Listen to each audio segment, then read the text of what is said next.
Matt, just your take on it. What a special day it was, as Alan said. But, got to win 5 matches to win that Grand Slam. And Ireland just delivered throughout the tournament, didn't they? That's why Grand Slams are so rare, Stu, isn't it? It's very, very difficult to win a Grand Slam. Very, very, and like Ireland faced such adversity at times. Look at Edinburgh. Each team that wins a Grand Slam has a game that they get away with. Our last Grand Slam, you think Johnny did that magnificent drop goal in Paris in the dying seconds to win that game. There is always a game that they've got to deal with. And Ireland, across that whole tournament, dealt with all the adversity, all the difficulties, but played some magnificent rugby. The French game, the first half of the French game was as good a half of rugby as I've ever seen. It was absolutely superb rugby from both. And it takes two teams to tango like that. France were brilliant. But it all built up to Saturday.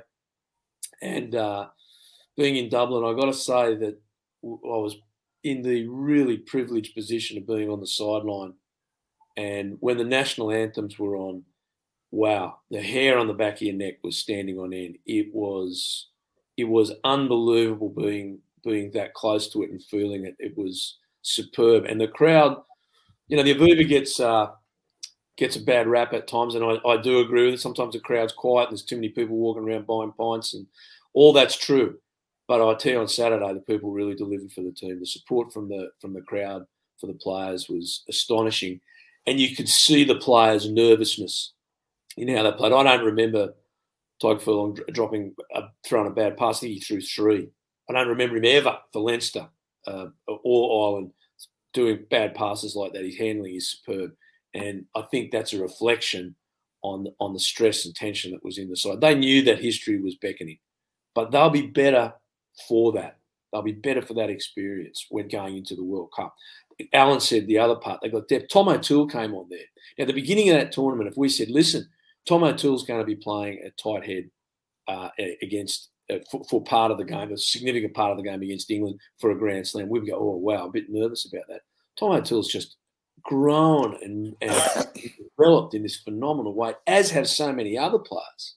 Ross Burns cemented his place in there. The fact that we have such depth in the second row, Ryan Baird coming on was again magnificent. All these other players that got their opportunity all delivered. Every one of them delivered. And now we have this depth in position going into a World Cup. We've got confidence from the way we played, not just talk. This is evidence. We've got evidence that these guys can play. So it's just been a magnificent achievement, but also a wonderful, the best preparation you could possibly get, or Ireland could possibly get for the World Cup. All of this has fallen into play, and everyone involved, coaches and players and management, all deserve whatever credit and praise we can give them, because it's been a magnificent performance. Alan, Matt talks about depth. 47, 48 players have been in the camp. Andy Farrell straight in the press conference was saying, there's so much more in this team. So, they're just going to keep building and building into this World Cup, aren't they? Well, you would hope so. It's going to be difficult because there's a real target on their back, and there has been coming into the Six Nations. I think that's probably the most pleasing thing, the way they've been able to deal with the pressure. Going to Cardiff the first day, the Warren Gatland effect, it was mentioned a lot. The pressure that they've dealt with has been very, very, very good, the way they've been able to cope, stick to their own kind of structures and plan.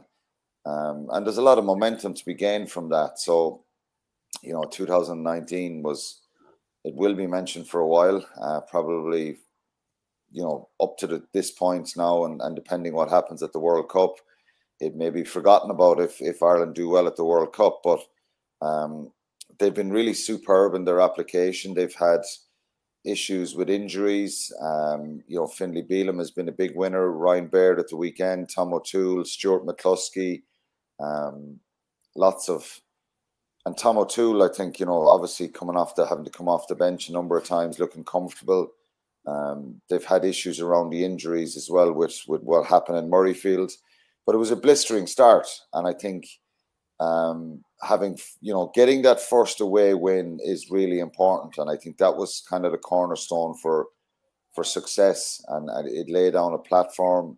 It made them. There was so much pressure going into that game because some of those players were there in 2019 when England, beat Ireland in that first game in after a brilliant 2018. So yeah, they're mentally in a good place. I think they seem like they have a happy camp, but they have big challenges ahead, and I think that's probably the key for this team now, not to rest on their laurels and think that their game is in great shape now and it's just going to happen at the World Cup. They've got to find different ways now and improve. I think one area would be, there was a fair few missed tackles in this championship. Ireland were in the 20s on a few occasions, and that would be concerning. They're kind of a team that if someone scores against them, they dust themselves down and go up the field. But I think the scramble defence has been superb. So they've conceded the fewest tries in the championship. So there's not a problem with defence. I just think it's an area that they could become better at when Andy Farrell talks about it. I think their kicking game could be a little bit sharper for definite. These are things that, and Matt will know as a coach, that you continuously have to work on. Their breakdown at the weekend wasn't where we've seen it. So they probably need to figure out, if that happens again, how do they kick a little bit more and find space in the backfield when you have 13, 14 players up in that front line, like England had at the weekend. So of course there's areas they can get better. Any team that's winning, and that's the key to success with sporting teams, that you don't kind of rest and think that you've got to a level that's gonna work, because so many other teams will get better, Stuart. They will improve, and a lot of these teams who didn't maybe hit the ground running in the Six Nations will, they'll try and peak and get it right at the World Cup, and one or two players, one or two changes in their structures and the other international teams can make them very dangerous as well. So the recovery and the plan over the summer is going to be really important, how to get the balance right between conditioning. I do believe that fitness is going to play a big part in this World Cup, tempo and pace the games. We know South Africa won a World Cup the last time, and there's no doubt that, and this isn't being disrespectful at all in any way to South Africa, that they can totally outmuscle you because they have that power. Their scrum, their set piece is really powerful. Their line-out maul and their kicking game is really good. They have magical players in that back line as well who can attack and they can score tries when they want. But I think this World Cup, there's going to be attack is probably going to be the one that you get the biggest benefits from by having that attacking game, and part of that is being really fit and your movements on the ground and your shape. So of course they can get better, but they've been superb. So it's only marginal gains that I would think they're looking for. Obviously, you got to try and maintain what you've got and what they've shown the last 12 months, and then try and find different ways of tweaking them.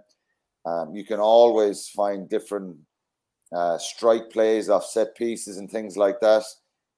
So yeah, it's the right attitude to have for sure. But I think they need to park it now. They're all back to their provinces, rest, enjoy it, and that'll be a different situation from when it comes around.